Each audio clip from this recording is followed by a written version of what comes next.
Hello, hello, hello, y'all. I am here with the real Prince Williams. I am not going to kill his thunder by introing him for himself. I'll let him do that. So, Prince, who are you? What do you do, and why are you here?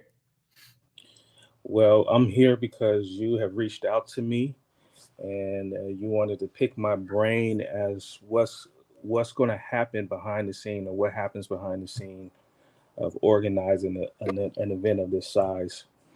So, I mean, this is my first event. I'm the license holder, and so I'm actually kind of shell shocked myself at all of the moving parts that are involved in this. So, I'm learning the process as we go along.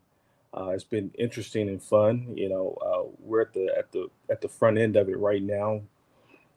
Haven't really got to the back end yet, but it's coming really, really fast in here in April. But I got a really good team, a really awesome team. My event planner, she's been doing this for years. She's been in the space of wedding planning, but she's also done some bigger events. So all of the little detail finer minute things, she's awesome in kind of grabbing those and delegating those to her team. So we've been having a lot of fun. Our meetings have been amazing, and our meetings with the kind of the venue and some of the speakers that we're trying to bring on board has been freaking awesome. So my role within the main part of the event, I am the license holder. I'm the main event holder organizer, is to gather the speaker. I'm a speaker myself. One of the reasons why I reached out to TED to be an event organizer is because I wanted to speak at a TED event. As we know, those are few and far between. It's hard to get on those. So everybody's kind of grabbing and reaching for each one of those. So I was like, well, in my mind, I was like, well, let me just go ahead and do my own event. Heck, why not? So, and although I won't be able to officially be able to speak, I'll be able to kind of be the MC, and so I'll have my time in the shine, so to speak. As far as my day to day work life, I'm just like anybody else. I have a regular job. I have a whole, I don't know if I call it regular, but I work in sports. I work in football in sports medicine, and my title is the head football athletic trainer for Cal Poly University in San Luis Obispo, California. Cool. And I've been doing this a large majority of my life, of my working life. But my gift and my calling has been in teaching and in speaking. So now I'm at a point in my life where my life is a little bit more settled.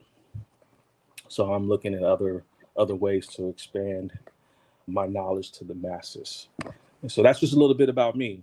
We'll go Sure. from there. And which I think most juicy piece of information that I'm curious, I already know the answer, but which TEDx event are you the TEDx organizer for? So we are doing the TEDx San Luis Obispo, April 14th, 2024. Cool.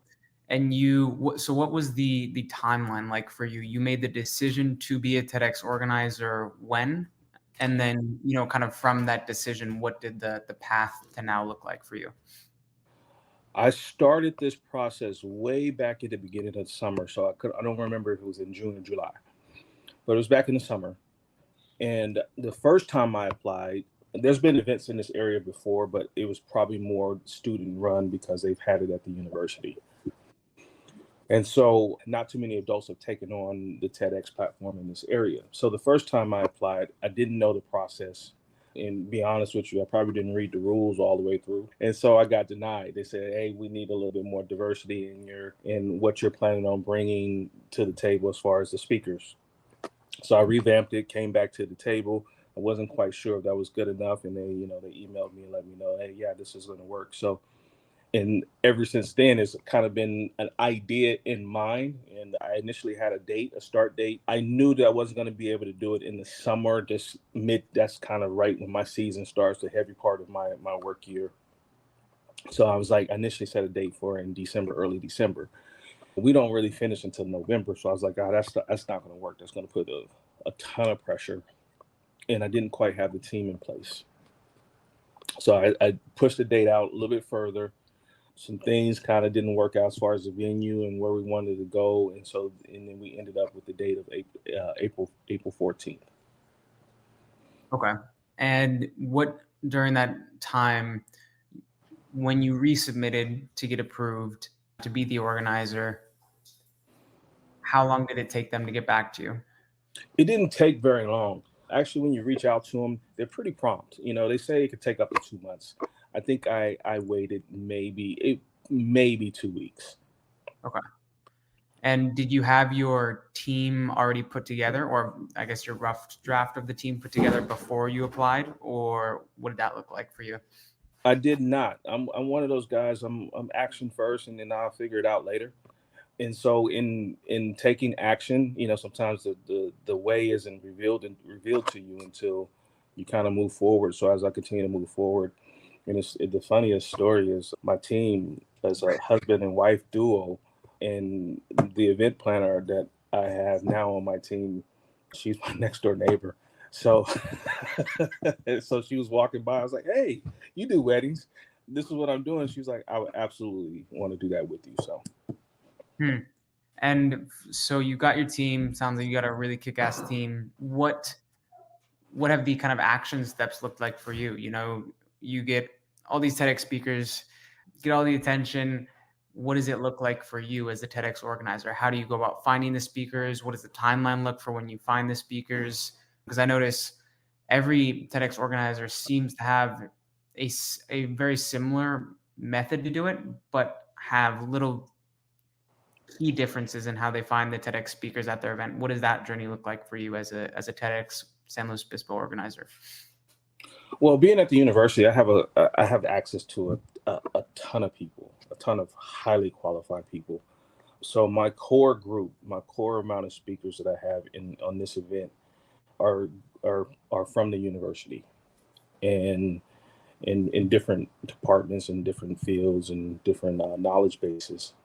So it was actually quite easy to most academic minded people have heard of TEDx, and very easy to kind of convince them, hey, I think you should do a TEDx talk. Not a problem.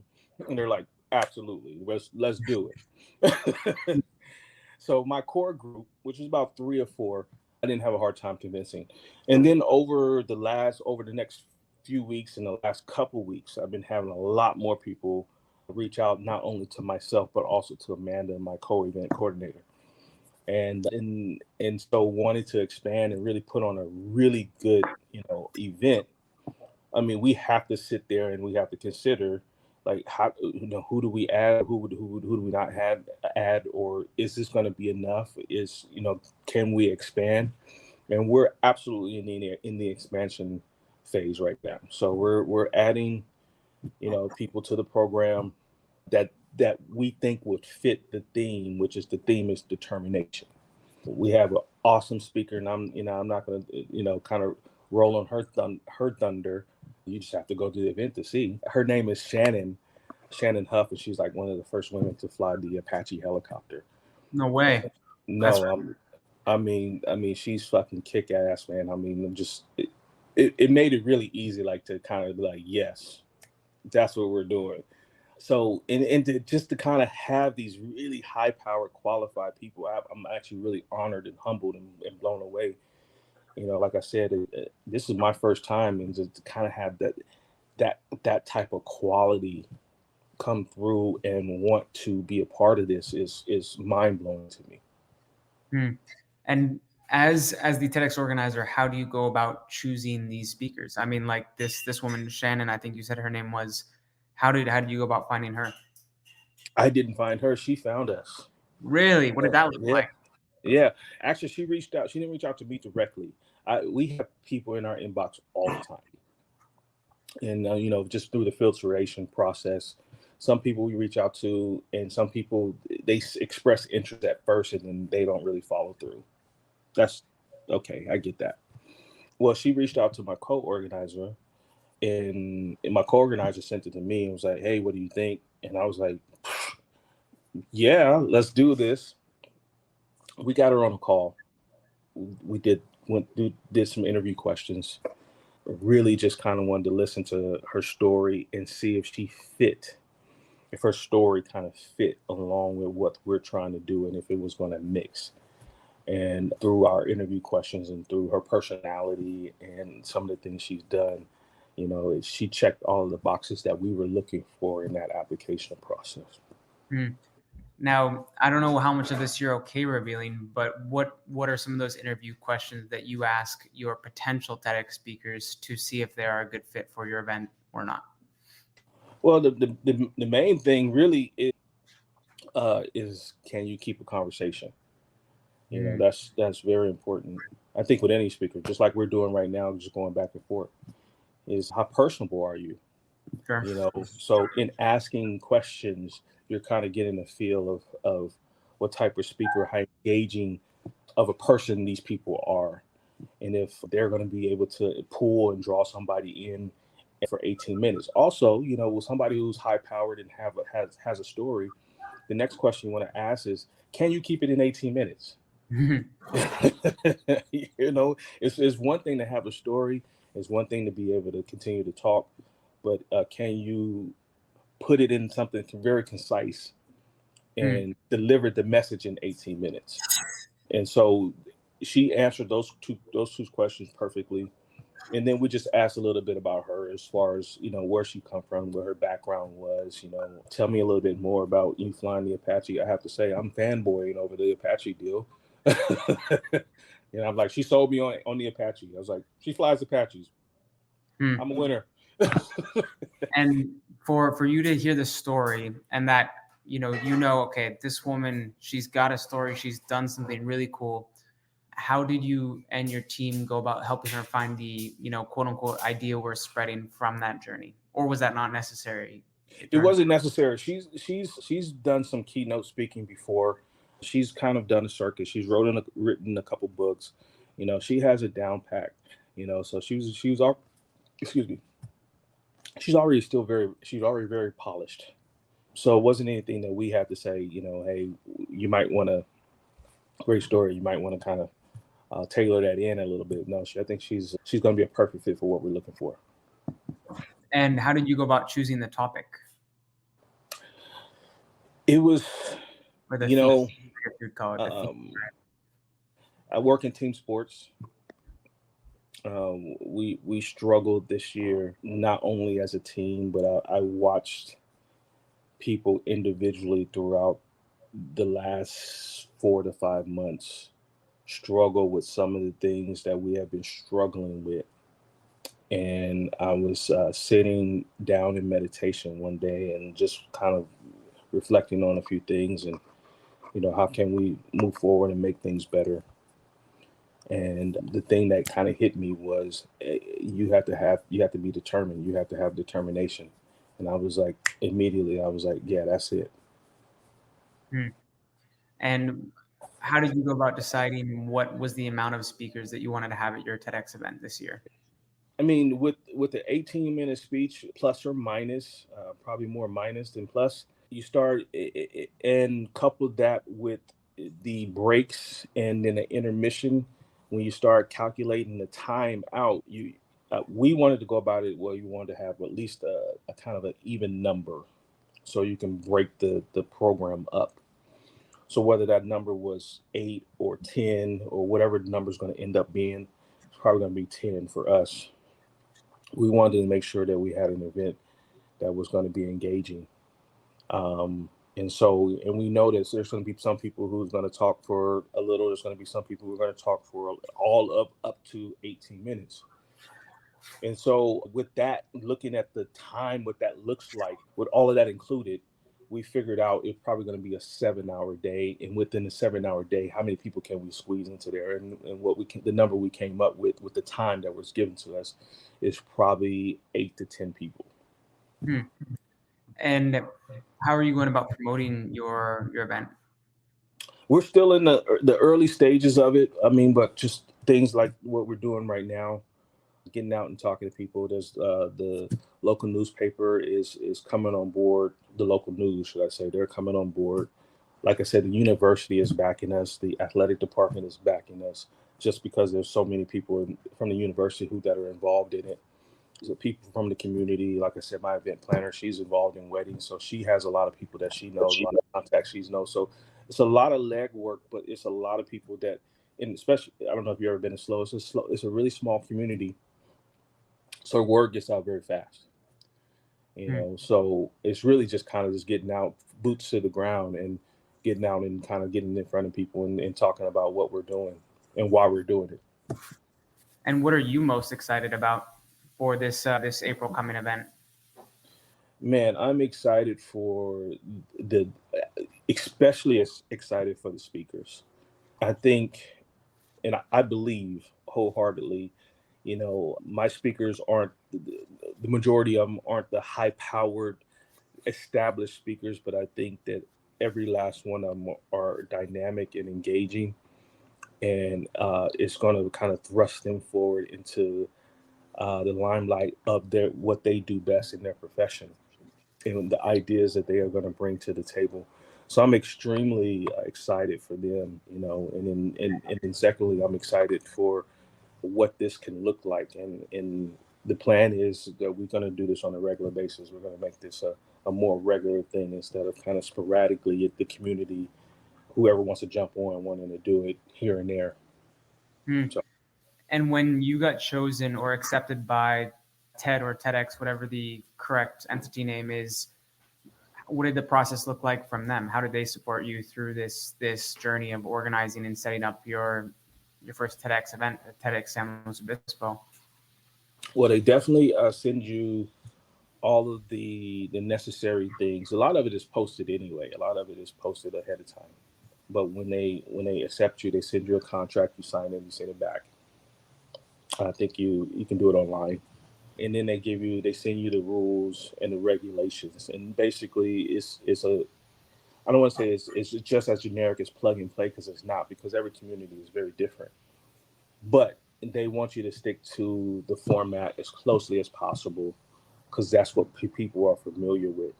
So with that, and you can always ask.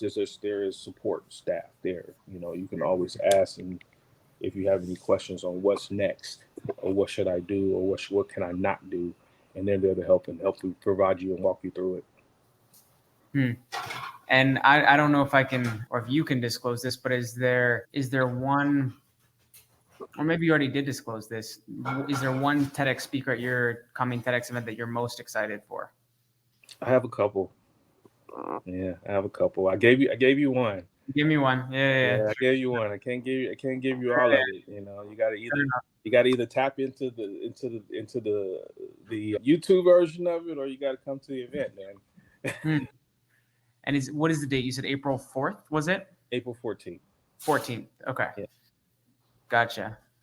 And are all of the people that you've selected so far, if I understand correctly, you're still kind of in the selection process. Are they all professional speakers already, or are there some that just have an idea or a story that you say, hey, you know what? I think you'd make a great TEDx speaker at my TEDx event this year. Would you be willing to come? I have a mix of both.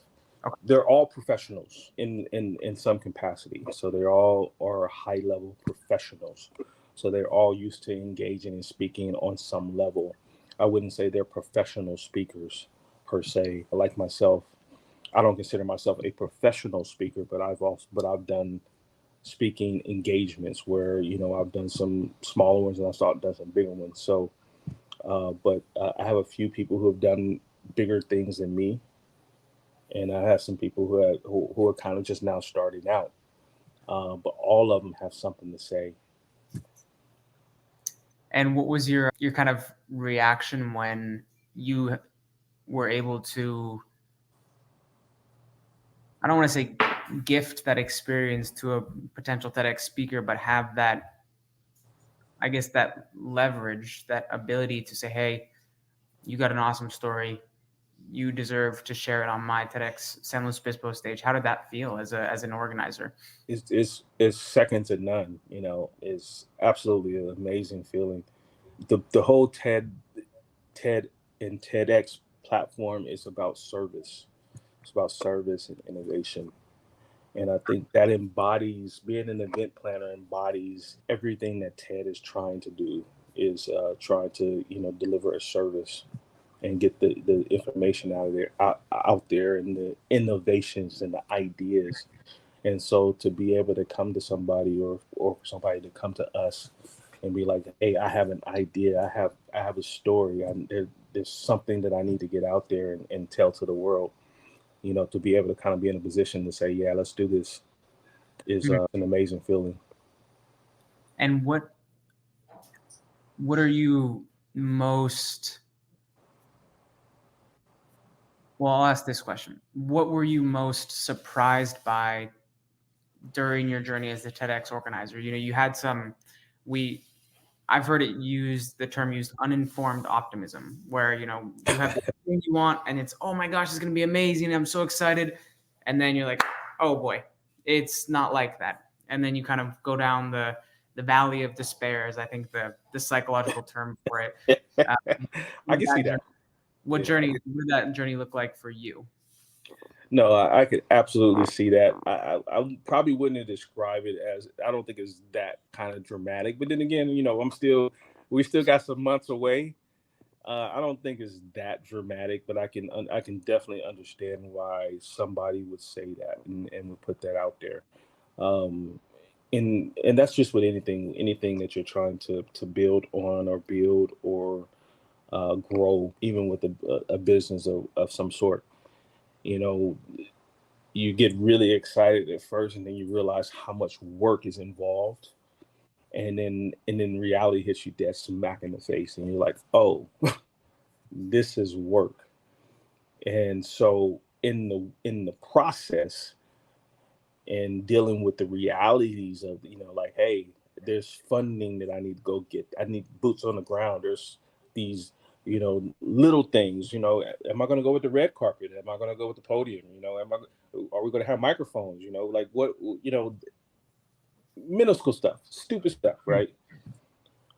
But it's taxing, and so you definitely have to have a system in place, and so you can manage all of those feelings and emotions and all of those things those unexpected things that are gonna come up that you may not have thought about initially in the initial excitement of it all. And what message would you say you have for the people out there that are on the speaking path, or they have a story they know someone can benefit from hearing?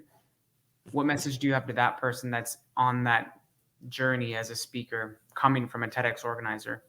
The message that I would say to somebody like that, and I'm not giving too much away, but I have a speaker that I have in mind that his message specifically is really just telling his story of what has happened to him in his adult life.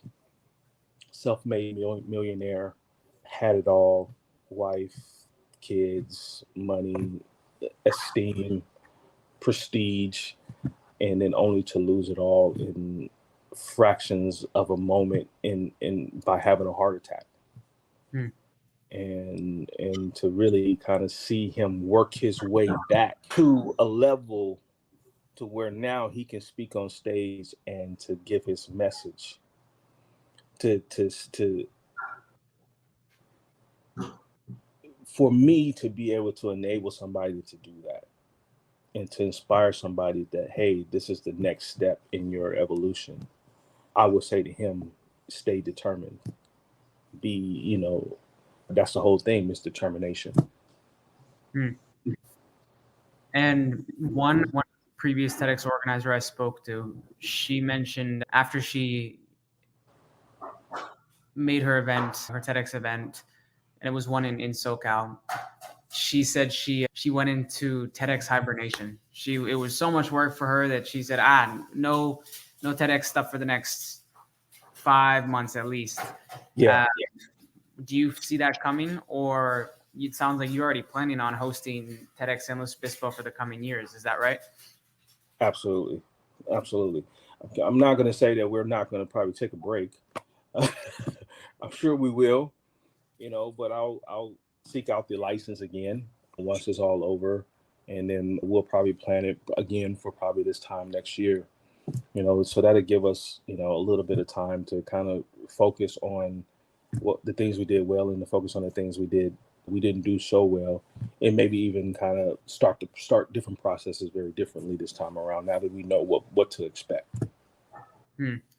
So as a TEDx organizer, would it be safe to assume that you had a knowledge of TEDx for a few years at least prior to deciding to become an organizer? Is that right? Yes. Okay. So would it also be safe to assume that you probably watched a significant amount of TEDx talks before making that decision? Absolutely. Yes. Was there or is there one in your head that you look back and you think of all the TEDx talks that you've watched, say this one was hands down the best that you watched, and why? What made it the best for you personally? There's so many of them, and there's so many great ones too. They gained a lot of traction.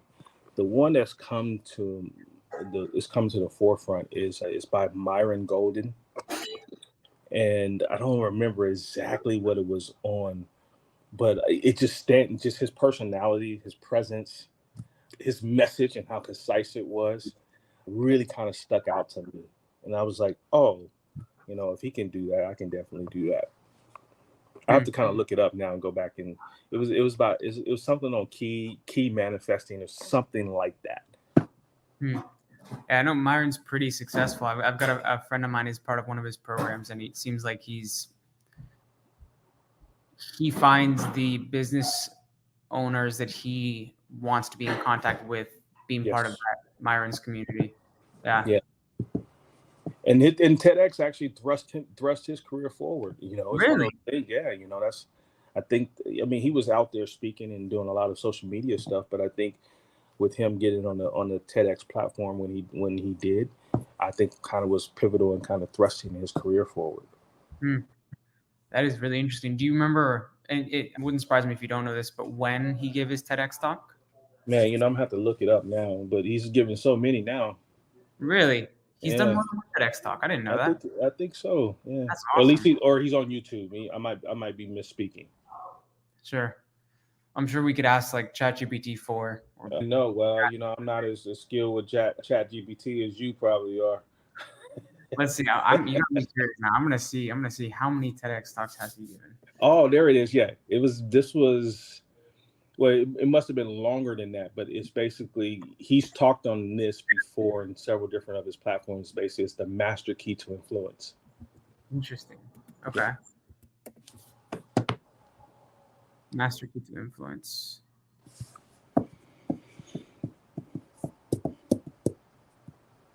Well, it looks like, let's see. Power of influence. Okay. Yeah, got it. Cool. And what do you think makes the best TEDx talks? Ones that go viral, ones that people are commenting on YouTube. What do you think those ones have different that separates them from the other ones? I think it's different for everybody. I mean, it's hard to say because there's so many different personalities and topics and engagements out there. So it's kind of hard to say if it's one thing over the other. I think the thing that is pretty similar throughout is the fluidity and engagement of the speaker, and being able to convey the ideas effectively without all of the space. And obviously people, are going to be people and people are going to make mistakes, but when I say space is, all of the fumbling around looking for how to say the right word. The people who are the better speakers are, hey, this is me, this is my ideas. I'm happy with giving you my knowledge, and I hope you enjoy this. Versus, please enjoy this. It's kind of like that energy about that is very different. It's a very, very interesting. Is the energy from stage so for your speakers in April that you have coming down the pipeline, what kind of training process or coaching process or script writing help process are you thinking of putting them through? I have a few that are doing, Toastmasters. There's some great kind of training, online training on LinkedIn that I'm going to be offering to them as well. as well as kind of getting them to think and looking over their outlines Hmm. over the next coming months. They've already submitted their first draft to me, and just kind of they get an idea what everybody wants to talk about, and and how to map it out, and just kind of helping them and guiding them along and constructing a speech or a talk that, like I said, what we talked about energetically is very concise, very Hmm. engaging. And for you, you mentioned at the beginning of this conversation here, you are also a speaker. Is that right? That's correct. So what is your journey, and what do you speak on? So, I'm transitioning. I don't know if I'm fully transitioning, but I've always been a teacher and a speaker of sorts, even without in my profession, kind of thought of as the guy who likes to talk. I have my own podcast, so I speak a lot on the podcast. And my journey is really, and what I talk on is like mindset, determination, inspiration, spirituality, and then also go into some aspects of psychology, sports psychology, health and wellness. Cool. And when you let's go all the way back to, I guess, the beginning of your professional career. When you're 18 years old, you just graduated high school. You probably had a vision of the next 10, 20 years of your life professionally, or at least you thought, okay, I know I like this kind of thing, or I like that kind of thing. How did that vision you had at that age line up with what ended up happening in reality? I'll tell you this, Ryan. I've accomplished everything that I've set out to accomplish to date. Yeah. Congrats. So I'm at another phase of my life now where I'm setting new goals and new heights for myself, because I've absolutely career wise I've accomplished everything that I wanted to accomplish. That must be very fulfilling. It has been. Yeah, good to hear. Well, is there any last message that you want to put out here before we wrap this up?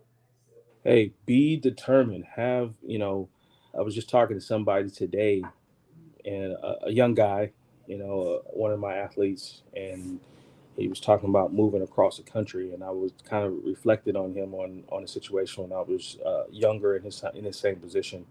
I said, one of the best things I ever did was I moved away to go to school. And what it does is it rounds you out, because it forces you to leave your comfort zone, your environment. Even if you're away at school in the same state, that's not the same as moving out of the state and away from everybody that you know. And so, as in explaining that to him, I was saying to him, hey, everything that I've accomplished, it wound up being the best thing for me when I did it, is I leaned into the unknown. And I was just determined that no matter what I was going to face, that I was going to be okay. And that's what I would say, to your audience. Hey, just lean in. You may not know how it's going to work out. You don't know how all of it fits, but just lean in and realize that it all works. It all works together. That's beautiful. Do you want to shout out your podcast here before we end it? So my podcast is The Real Prince Williams, and you can find it under Real Talk with Real Prince Williams. It's pretty easy to find me. The bald headed guy with the beard. I promise you, it's going to be very enlightening. Sometimes it might be a little bit heavy, but you definitely have to tap in for sure. Awesome. Well, Real Prince Williams, I'm going to end it up here, and thank you guys for listening. Cheers, Hey y'all. Ryan, thanks for having me on your podcast, man. It's been amazing. Thank you.